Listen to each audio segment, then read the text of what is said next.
اعوذ باللہ السمیع العلیم من الشیطان اللعین الرجیم بسم اللہ الرحمن الرحیم الحمد للہ وکفی والسلام علی عبادہ الذین اصطفی اما بعد فقد قال اللہ سبحانہ وتعالی فی محکم کتابہ المبین بسم اللہ الرحمن الرحیم لقد ارسلنا رسلنا بالبینات وانزلنا معهم الکتاب والمیزان لیقوم الناس بالقسط وانزلنا الحدید فیہ بأس شدید ومنافع للناس۔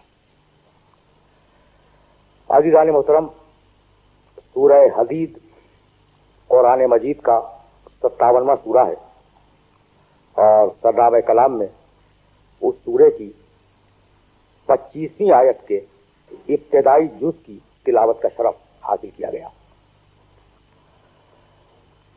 اس آیے مبارکہ میں پروردگار عالم نے کئی موضوعات پر گفتگو فرمائی ہے، لیکن میں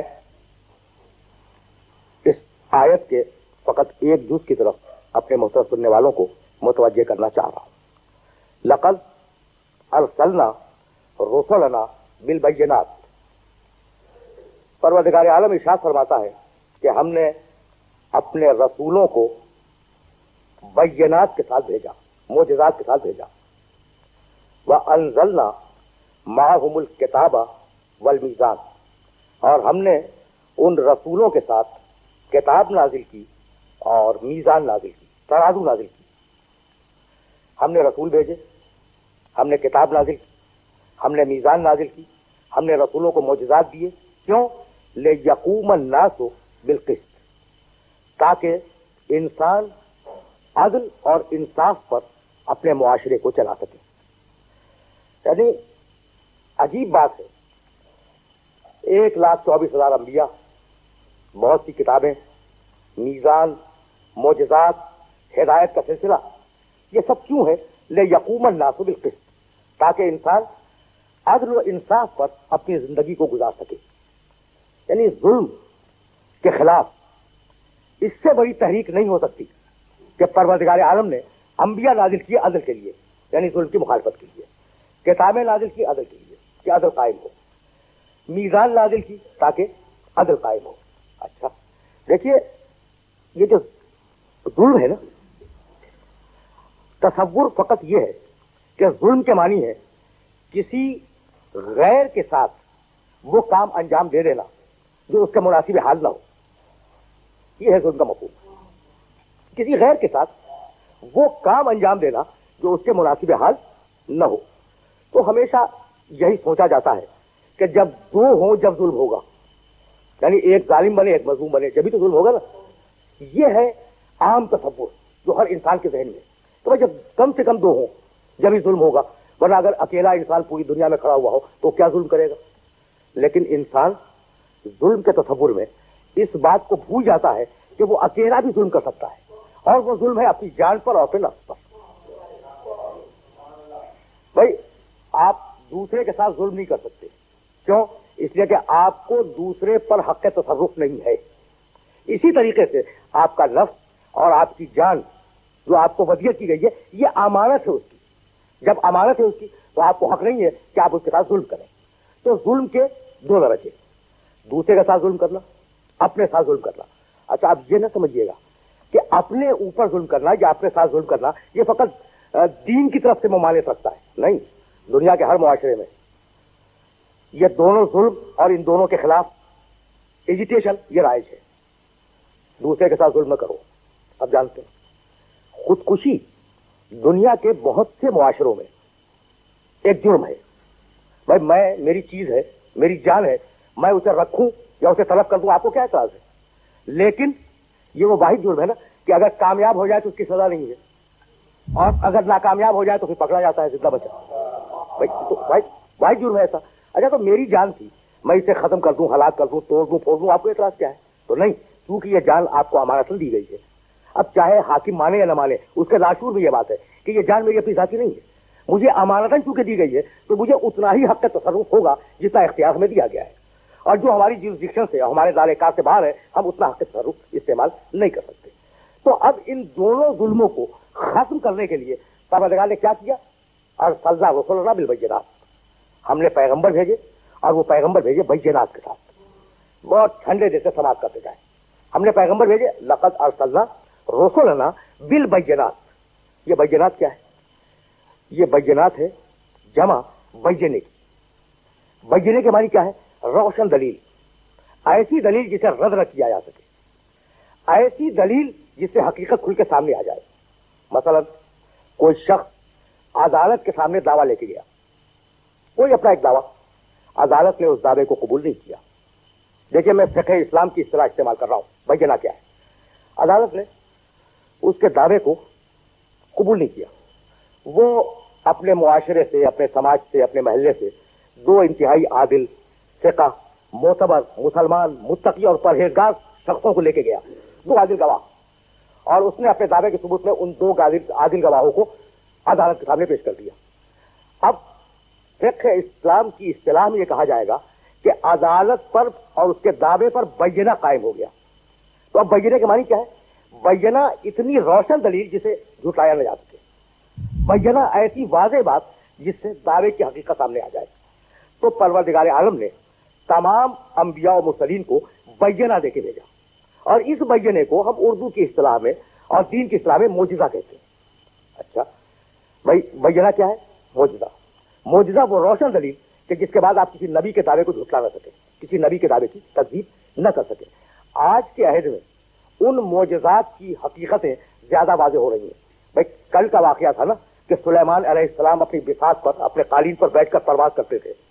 ہوائی جہازوں نے اس کے امکان کو بہتر بنا دیا، یعنی ذہنوں کے اندر روشن ہو گیا. ہوائی جہازوں نے بساط سلیمان کو روشن کیا، واضح کیا. اچھا یہ کل کا واقعہ تھا کہ عیسیٰ علیہ السلام نے مادرزاد اندھے کو اچھا کر دیا. آج قرنیہ کی تبدیلی سے اندھے کو آنکھ دی گئی یا نہیں دی گئی؟ کل ایسا ہوا کہ مردے کو عیسیٰ علیہ السلام نے زندہ کر دیا، اور آج دل پر مالش کر کے، بعض متمدن ملکوں میں یہاں وہاں دل پر کو مالش کر کے کچھ دیر کے لیے مردے کو زندہ کر دیا جاتا ہے. کبھی ایسا بھی ہوتا ہے کہ وہ زندہ رہ جاتا ہے. اچھا تو سوچنے والا یہ سوچ سکتا ہے کہ بھائی کل کے بساط سلیمان میں اور آج کے ہوائی جہاز میں فرق کیا ہوا؟ کل کی بینائی عطا کرنے میں اور آج کے قرنیہ تبدیل کرنے میں فرق کیا ہوا ہے؟ سوچے ایک بات. کل مردہ زندہ ہو گیا، آج ہم نے دل پہ مالش کر کے اسے زندہ کر دیا، فرق کیا ہوا؟ تو بھائی بات یہ ہے کہ جس کے اسباب معلوم ہو جائیں، جس عمل کے اسباب معلوم ہو جائیں، وہ عمل معجزے کے مشابہ تو ہوگا، معجزہ نہیں ہوگا. اور جس کے اسباب معلوم ہی نہ ہو سکے کہ یہ کس سبب سے ظہور پذیر ہو رہا ہے، اسے معجزہ کہا جائے گا. یعنی میں کہنا یہ چاہ رہا ہوں، اپنے محترم سننے والوں کی خدمت تک یہ بات جملہ پہنچانا چاہ رہا ہوں کہ بھئی چاند پر پہنچ جانا اور ہے، چاند کو توڑ دینا اور ہے، سورج کی شعاؤں کو اسیر کر کے اس کی قوتوں کو استعمال کرنا اور ہے، سورج کو پلٹا لینا اور ہے، دور ترین سیارے پہ اتر جانا اور ہے، اور قاب و قوسین پہ پہنچ جانا اور ہے. تو ہم نے اپنے پیغمبروں کو ایسے محیر العقول کارنامے دیے، ایسے محیر العقول اعمال و افعال عطا کیے کہ وہ روشن دلیل بن جائے ان کے وجود پر، ان کی نبوت کے وجود پر. اب اگر یہ بات واضح ہو گئی تو اب یہی کے سلسلے سے آگے چلے گا. اچھا پیغمبروں کو کیا دیا؟ بینات دیے، اور بینات دے کے بھیج دیا. اب کیا نازل کیا؟ انزلنا معہم الکتاب والمیزان. ہم نے ان رسولوں کے ساتھ کتاب نازل کی، اور کیا نازل کی؟ میزان. میزان کے معنی ہے ترازو. یہ ذہن میں محفوظ رہے. کتاب آئی، حضرت داؤد علیہ السلام پہ زبور آ گئی، حضرت موسیٰ علیہ السلام پہ توریت نازل ہوئی، حضرت عیسیٰ علیہ السلام پہ انجیل نازل ہوئی، پیغمبر اکرم صلی اللہ علیہ وآلہ وسلم پر قرآن مجید نازل ہوا، اور صحف بھی رسولوں پہ نازل ہوئے. کتابیں تو ہیں. اب تحریف شدہ ہی صحیح، توریت تو ہے، کتنی بھی اس میں انسانی ہاتھ نے تحریفیں کی ہوں، لیکن بہرحال توریت ہے، سامنے موجود ہے. انجیل ہے، زبور موجود ہے، اور یہ ایک بائبل کے اندر آپ کو مل جائیں گے. اچھا اور انبیاء، ملاکی نبی، حبقوق نبی، یرمیاہ، یسیاہ، ان کے صحیح سے موجود ہے. تو کتابیں تو ہیں. کبھی آپ نے کسی امت میں سنا کہ میزان بھی موجود ہو کسی نبی کی؟ نہیں۔ داؤد کی زبور تو ہے، داؤد کی میزان نہیں۔ اچھا، موسیٰ علیہ السلام کی توریت ہے، موسیٰ کی میزان بنی اسرائیل میں کہیں محفوظ ہو؟ نہیں۔ عیسیٰ علیہ السلام کی کتاب ہے، میزان نہیں ہے۔ تو قرآن تو کہتا ہے کہ ہم نے رسول پر کتاب بھی نازل کی، میزان بھی نازل کی، بھائی وہ میزان کہاں گئی؟ اچھا چلو، وہ پچھلے نبی تھے، ہو سکتا ہے کہ ان کی امتوں نے جیسے کتاب میں تعریف کی، میزان کو توڑ کے پھینک دیا، لیکن ہمارا نبی جس کی کتاب محفوظ ہے، جس کا دین محفوظ ہے، اور جس کی کتاب اور جس کے دین کو قیامت تک محفوظ رہنا ہے، اس کی میزان کہاں گئی؟ اچھا اب آپ یہ کہہ دیں کہ جناب اس کی میزان تھی، گم ہو گئی، تو بھائی ذکر تو آتا۔ وہ نبی جس کے اعضاء کی ڈیٹیلز سیرت کی کتابوں میں موجود ہے، جس کے لہجے کے تفصیلات کتابوں میں موجود ہے، جس کے اٹھنے بیٹھنے کے سارے تفصیلات کتابوں میں موجود ہیں، اس نبی کی کتاب تو ہے ہمارے پاس، میزان کی طرف ہے نا، قابل غور بات۔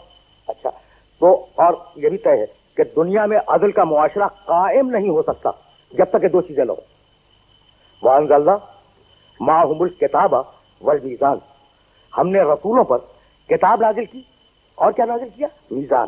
کیوں؟ لِيَقُومَ النَّاسُ بِالْقِسْطِ، تاکہ ان دونوں کے سہارے انسان عدل پہ قائم ہو سکے۔ تو تنہا کتاب کافی نہیں ہے عدل پہ قائم ہونے کے لیے، تنہا میزان کافی نہیں ہے عدل پر قائم ہونے کے لیے، تو اب کتاب تو ہے پیغمبر کی، وہ میزان کہاں ہے؟ اچھا پھر رہی ہو نعوذ باللہ گم ہو گئی ہو تو کہیں کوئی ذکر تو آتا، کوئی سیرت ابن اسحاق میں لکھ دیتا، کوئی سیرت ابن ہشام میں ہوتا، کسی سیرت کی کتاب میں ہوتا کہ پیغمبر کی میزان کی فلاں صدی تک رہی اور اب گم ہو گئی۔ تو اصل میں بات یہ ہے کہ لفظ میزان کو لغت سے سمجھنے کی کوشش کی گئی۔ یہ جو سارا پرابلم کریٹ ہوا ہے نا، یہ مسئلہ جو پیدا ہوا، اس کا سبب یہ ہے کہ لفظ میزان کو لغت کی کتاب سے سمجھنے کی کوشش کی گئی۔ وہ دقت طلب بات جو اس لفظ میں تھی اس کی طرف توجہ نہیں کی گئی۔ بھائی میزان ہے کیا؟ المیزان ما یوزن بہ، میزان اس شے کو کہتے ہیں جس پر کسی چیز کو وزن کیا جائے، اسے ذہن میں رکھیے گا۔ اس لیے ہمیں معنی سمجھنے کے لیے تو لغت کا سہارا لینا پڑے گا، لیکن مفہوم تک جانے کے لیے ہم لغت کو ایک طرف رکھ دیں گے۔ اب یہ معنی معلوم کر رہے ہیں۔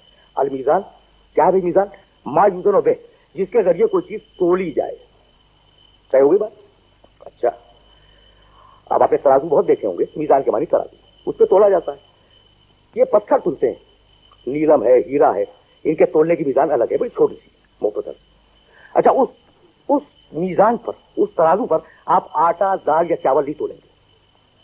اچھا تو آٹے کے لیے، دال کے لیے، چاول کے لیے ایک ترازو الگ سے چاہیے، بات ہوگی۔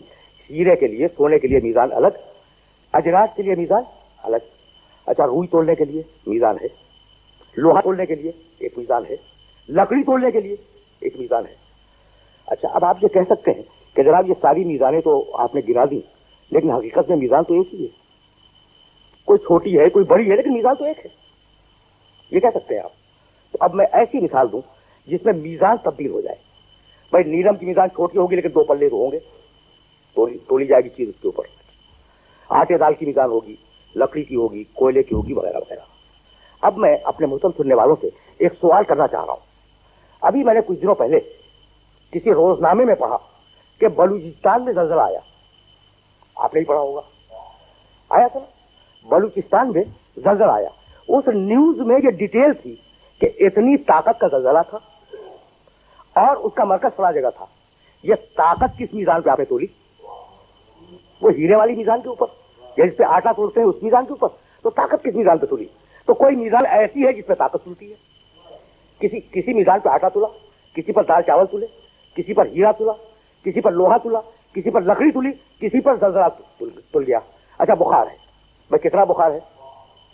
کچھ ہے، 102 ہے، 99 ہے، 101 ہے، کس میزان پہ تول دیا آپ نے؟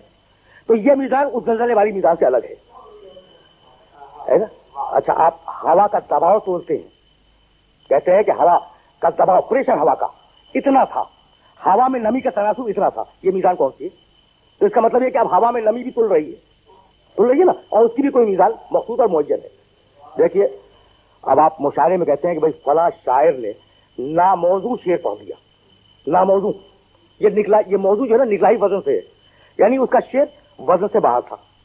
تو اب معلوم یہ ہوا کہ فقط جنس نہیں تلتی، فقط زلزلہ نہیں تلتا، فقط ہوا نہیں تلتی، فقط بخار نہیں تلتا، لفظ بھی تلتے ہیں۔ لفظوں کی بھی ایک میزان ہے۔ اگر میری یہ بات واضح ہو رہی ہے تو مجھے یہیں سے آگے جانا ہے۔ اچھا، تو لفظوں کی ایک میزان ہے نا، اس کا نام ہے علم عروض۔ مثلا بحر مضارع مفاعل مفاعل مفاعل مفاعل۔ پرانے ایک اردو کے استاد شاعر نے کہا اپنے ایک دوسرے استاد شاعر پہ اعتراض کرتے ہوئے کہ بحر حضج میں ڈال کے بحر رمل چلے تو بحر مضارع ہے، بحر حضج ہے، بحر رمل ہے، اور ان بحروں پر لفظوں کو توڑا جاتا ہے، اور ان بحروں پر جو لفظ مطابق اترا ہے وہ شاعری کے معیار پر صحیح اور موضوع قرار دیے جاتے ہیں۔ تو لفظوں کی بھی ایک میزان ہے۔ اچھا، اب عجیب بات یہ کہ علم منطق ایک بڑا علم ہے دنیا کا۔ فلسفہ پڑھنے کے لیے یہ علم ضروری ہے، لاجک جسے انگریزی میں کہتے ہیں۔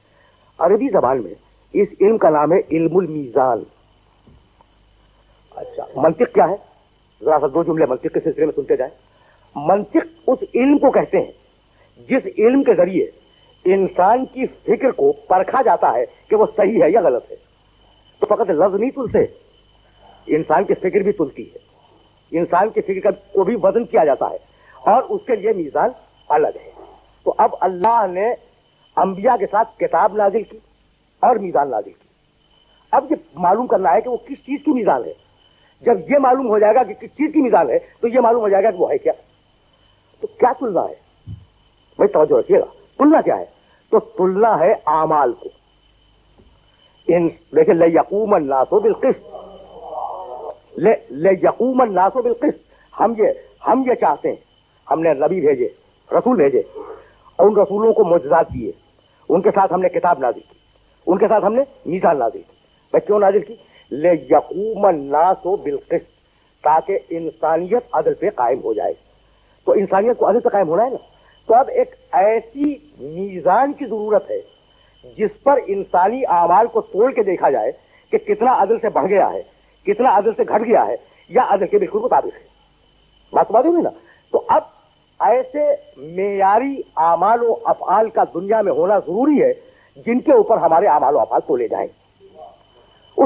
اس معیاری میزان کا نام ابھی میں روک رہا ہوں کہ اس کا نام کیا ہے، لیکن ابھی فقط اتنا سمجھ لیں کہ ہمارے کردار کو تلنا ہے میدان حشر میں۔ ہم نے نماز پڑھی، کیسی پڑھی، صحیح بھی ہے یا نہیں؟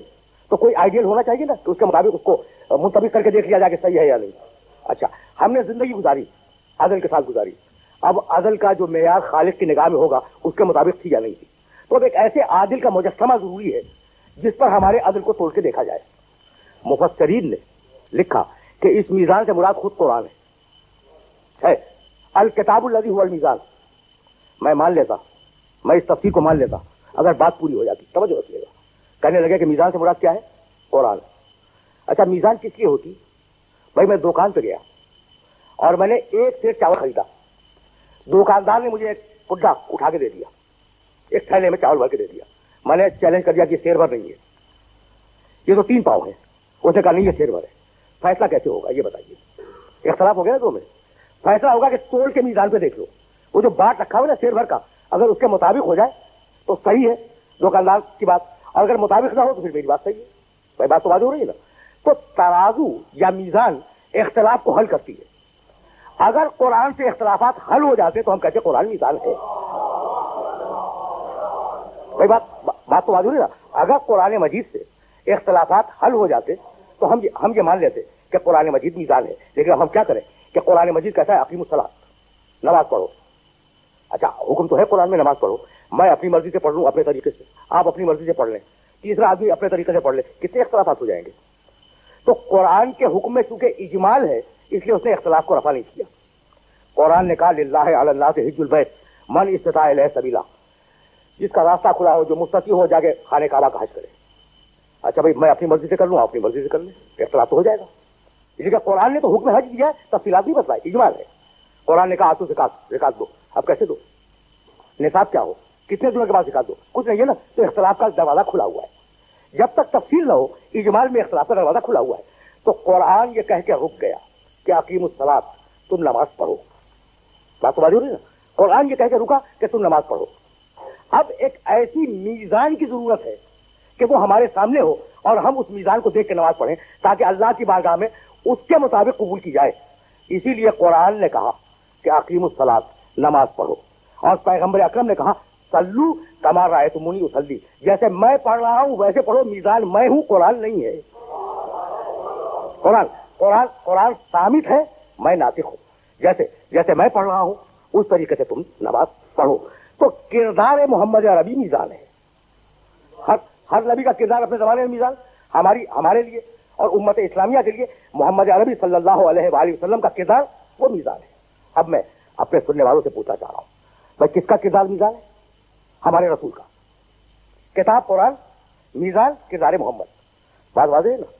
اچھا اب میں پوچھنا چاہتا ہوں اپنے سارے سننے والوں سے کہ بھائی اختلاف ہو گیا میرے اور آپ کے درمیان، میں کہتا ہوں سیر ہے، آپ کہتے ہیں نہیں 3 پاؤ ہے، چیز کیسے تلے گی؟ ترازو میں تول لو۔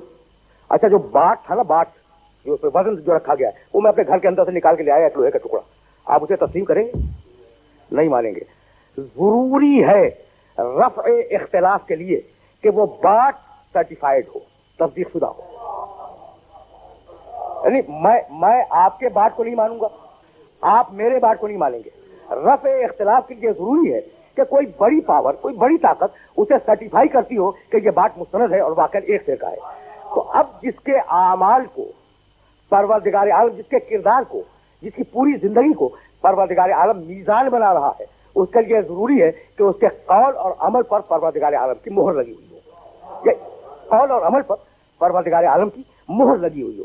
بھائی یہی سبب ہے کہ انسان یا قول ہے یا عمل، میں آپ کی خدمت پہ عرض کر چکا ہوں، آپ دیکھ لیجئے گا، اپنی پوری زندگی کو دیکھیے گا، اور ہر انسان کو میں ریکویسٹ کرتا ہوں کہ وہ چیک کرے، یا کرے گا یا کہے گا، اس کے علاوہ کچھ نہیں ہے۔ بھائی آپ سن رہے ہیں، کر رہے ہیں، سوئیں گے کریں گے، کام ہے، جاگیں گے کام ہے، اٹھیں گے کام ہے، ملازمت کریں کام ہے، جو کریں وہ کام ہے، بولے قول ہے۔ تو پوری زندگی انسان کی یا قول ہے یا عمل ہے۔ بات واضح ہو گئی؟ قول رسول کے لیے سورہ نجم میں کہا وما ينطق عن الهوى ان هو الا وحی یوحی، اس کا قول اس کی خواہش کا قول نہیں ہے، وحی الہی ہے۔ تو قول پہ مہر لگا دی، قول محمد پر مہر لگائی کہ وہ وحی الہی ہے۔ اور سورہ یونس میں ارشاد فرمایا ان اتبع الا ما یوحی الی، رسول کہہ دو کہ میں جو بھی کرتا ہوں وہ تابع وحی الہی ہے۔ تو قول محمد وحی الہی، عمل محمد وحی الہی۔ تو اور انسان ہے کیا؟ یا قول ہے یا عمل ہے۔ تو جس کی پوری زندگی پر وحی الہی کی مہر لگی ہوئی ہو، وہاں خطا تو بڑی چیز ہے، لغزش کا بھی امکان نہیں ہے۔ صحیح بات تو ہو رہی نا؟ یہی سبب ہے کہ پروردگار نے کبھی کردار رسول عربی کو میزان کہا، کبھی کردار رسول عربی کو اسوہ حسنہ کہا، کبھی کردار رسول عربی کو صراط مستقیم کہا۔ وآخر دعوانا ان الحمد للہ رب العالمین۔